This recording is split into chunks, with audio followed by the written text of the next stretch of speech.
विजितवारिदधारितारे श्रीकान्तकान्तमुखपङ्कजचक्रपाणे आकांक्षितप्रद सदा शरणागतानां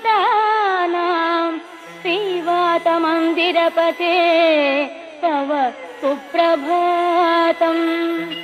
श्रीराजमानसुमनो मकुटाग्ररत्ननीराजिताङ्घ्रियुग भक्तजनैकबन्धो नारायणाच्युत हरे भगवन्मुरारे श्रीवातमन्दिरपते तव सुप्रभातम्। भूलोकवासि जनपुण्यफलेन नृणामालोकनाय गुरुवायुपुरेऽभिरामे त्रैलोक्यनायक विभो त्वमिहाविरासिः श्रीवातमन्दिरपते।